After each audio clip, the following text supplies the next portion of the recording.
Hey guys, what's going on? Welcome back to Little Jays Talk. Today I just want to touch on Trey Yesavage, who's moved up to high A and is absolutely dominating there. So after his first performance where he had 10 strikeouts, you'll see this tweet here from Keegan Matheson. Blue Jays number 2 prospect Trey Yesavage today with high A Vancouver. 4 innings pitched, no earned runs, 1 hit, 3 walks, 9 Ks. Strikeout machine, he now has 74 over just 41 and a third innings in the minor leagues. That's between low A and high A this year. So just tremendous stuff.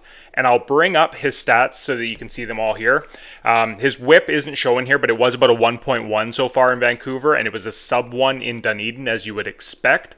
ERA is very good, super small sample size, but the most intriguing part to all this is the cumulative strikeouts. The 41 innings pitched, 74 strikeouts. For a starting pitcher, that is outrageous. For anybody, that's outrageous, but especially a starter. He's absolutely toying with the A level right now, and he will ultimately see himself in Double A fairly soon, I would have to think.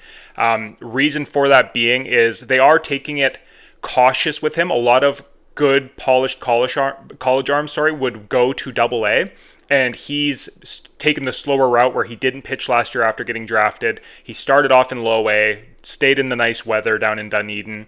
They've moved him up to Vancouver for a few starts, and then I would imagine they would like to see him finish off at Double A. And the reason why there's a cap on where he will end up this year as Double A, in my opinion, is his workload. Now, I'll pop up his innings pitched here, and normally if you're increasing your workload 20% in a year, that is considered on the higher end. That's probably as high as a team would go with somebody. Now, there's a lot more contributing factors. These are just game innings pitched that you see here. So in 2024 in college, he went 93 innings pitched that are registered.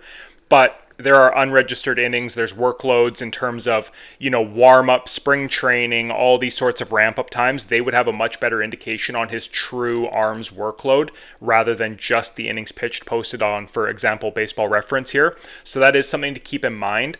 But just given the fact that he was at 93 innings pitched last year, that puts us at somewhere around probably 110 innings pitched this year as a target for him. So, like I say, there's not a ton of time to get there. He will likely be shut down in the summer at some point. I don't see them letting him get out to an outrageous inning count. He's going to continue doing these, 4 or 5 inning starts the whole way through.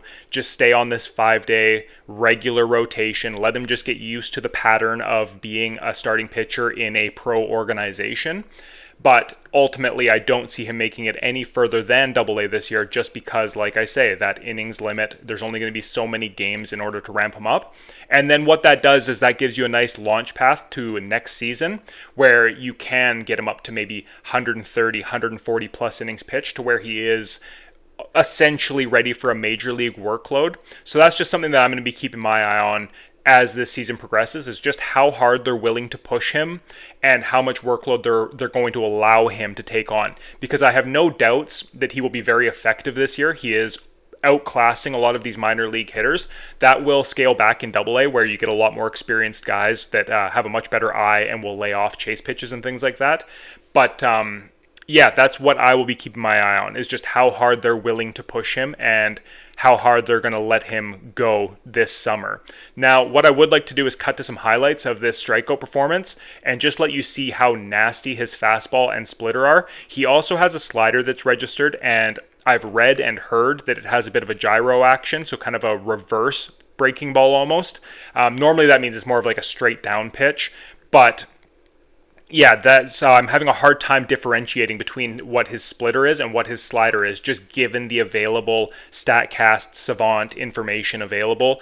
As he moves up through the ranks and we get more pitch data and more video footage of him, it will be easier to do a breakdown on some of these pitches and just see some of the differential breaks on his pitches. Because even, for example, I'm seeing some of his sliders register at like 1600, 1700 RPM, whereas other ones are showing 2400. So there's misclassification there where his slider is likely getting mixed up with a splitter or a changeup that he's throwing as well. But yeah, we'll get a clearer picture on that as we move forward. Anyways, here's the video footage. Enjoy.